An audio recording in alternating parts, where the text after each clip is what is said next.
Alors, vous avez écrit ce livre Bad Blood. C'est une grosse affaire qui a été retentissante. Vous vous êtes attaqué à une jeune figure, on va dire, de la Silicon Valley. En un mot, comment vous avez pu commencer? C'est parce qu'il y a quelqu'un qui vous a mis la puce à l'oreille? Oui, premièrement, j'avais fait beaucoup d'enquêtes sur le secteur de la santé américain et sur le secteur de la médecine. Donc, j'avais beaucoup de sources dans ce domaine. Et en l'occurrence, une de ces sources qui était Un chef de laboratoire. un chef de laboratoire dans le Midwest avait lu le même article que j'avais lu d'ailleurs dans le New Yorker Magazine, un grand article sur Elizabeth Holmes, ce qu'on appelle un profile en anglais. Et il avait été dubitatif quant à ce qu'elle vendait. Oui, ce qu'elle vendait et puis ce qu'elle disait avoir accompli. Et il m'a appelé et il se trouvait qu'en même temps, en fait, il avait un petit blog sur lequel il avait écrit un petit article commentant sur l'article dans le New Yorker et exprimant ses doutes.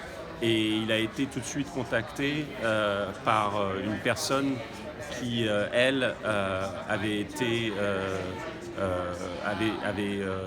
attaquée en procès par Elizabeth Holmes et qui avait, lui, beaucoup de doutes et quelques preuves. Et donc cette personne-là l'avait contacté. Lui, ma source étant un simple directeur de laboratoire, ne savait pas quoi en faire et est venu vers moi et m'a dit « Je crois qu'il y a le début d'une bonne enquête ici, est-ce que tu veux prendre le relais ?» Et donc c'est ce que j'ai fait.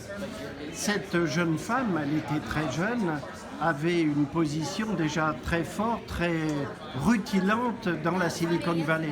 Oui, elle était devenue assez célèbre.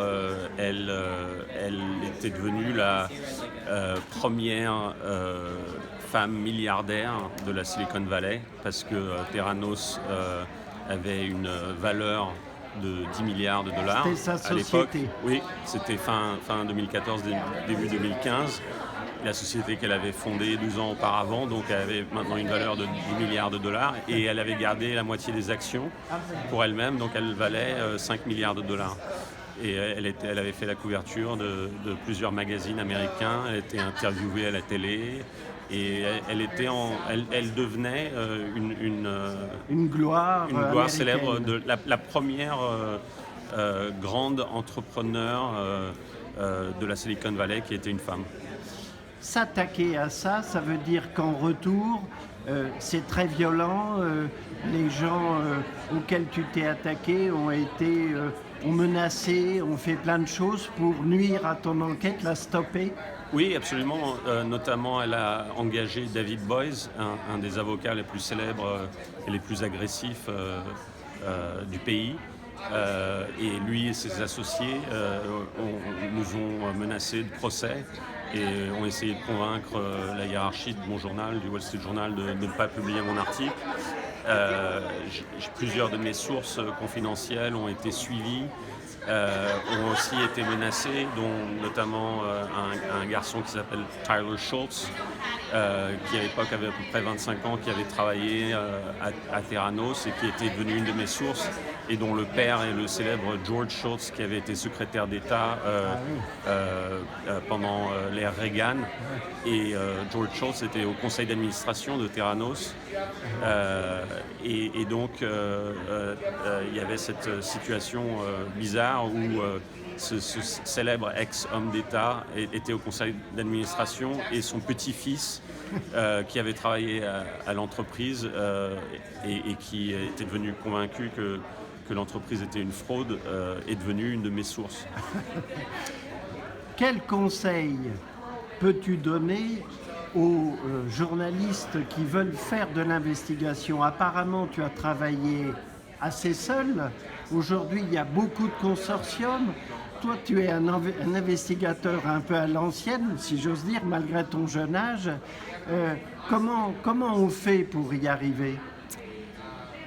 Il faut il faut vouloir faire ce genre de travail parce que C'est très particulier. oui, comme je le disais tout à l'heure, moi le premier livre qui m'a un peu donné l'inspiration de devenir un reporter d'investigation, c'est All the President's Men, qui est le livre qui a été écrit par Woodward et Bernstein sur la manière dont ils ont en gros causé la chute de la chute de Nixon.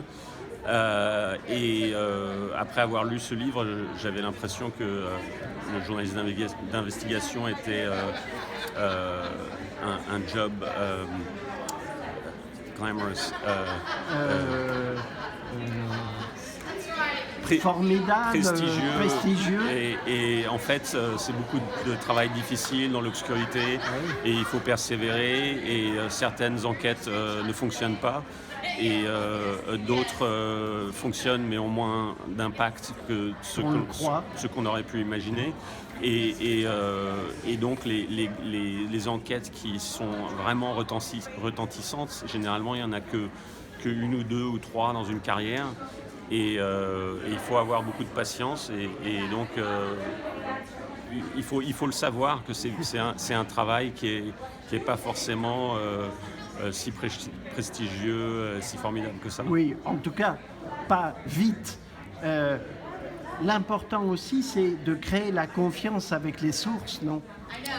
Oui, ça c'est une des parties les plus importantes du travail. Il faut créer un rapport, il faut que les sources aient confiance en toi. Et donc ça veut dire qu'il faut passer du temps avec il ou elle. Il faut leur donner le temps d'apprendre à te connaître parce que la confiance ne vient qu'en apprenant à connaître quelqu'un.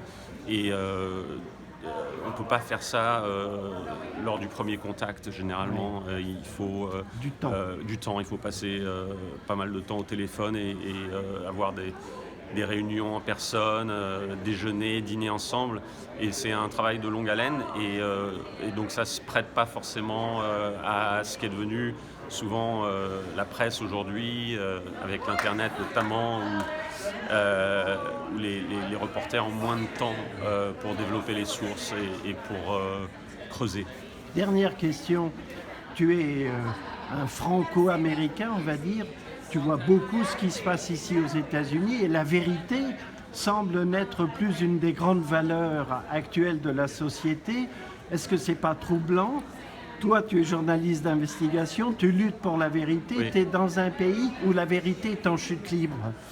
Oui, je pense que c'est une allusion à la personne qui est à la Maison Blanche et à son administration. Et c'est vrai que malheureusement, ils ont une attitude vis-à-vis de la vérité qui est déplorable. Mon espoir, c'est qu'il ne reste plus qu'un peu plus de 2 ans avant la fin de son premier mandat et qu'il n'y en aura pas un deuxième. Et entre-temps, les grands journaux comme le mien, le Wall Street Journal, ou le Washington Post, le New York Times et plein d'autres médias continuent à faire du bon boulot, notamment sur Trump et sur ces scandales-là. Et donc l'environnement actuel, je pense, n'est que temporaire et en tout cas, pour les personnes comme moi qui font du journalisme d'investigation, ça ne fait que nous donner plus d'énergie et ça nous fait redoubler nos efforts. Toi, tu ne penses pas qu'il y a une crise plus profonde de la vérité? Tu penses que c'est quelque chose qui est très circonscrit aux locataires de la Maison Blanche? Oui. Il n'y a pas quelque chose de fond plus grave? Non. Non. Il y a quand même 40% du pays qui est derrière lui, mais ils ne sont pas forcément derrière lui pour ses mensonges. Ils sont derrière lui parce que c'est un homme un populiste qui justement leur dit des mensonges ou leur promet des choses qui ne sont pas réalistes et tenables. Et malheureusement, on a 40% du peuple qui le croit et pour l'instant qui continue à être derrière lui. Mais je ne pense pas que quand ils votent Trump, ils votent pour des mensonges.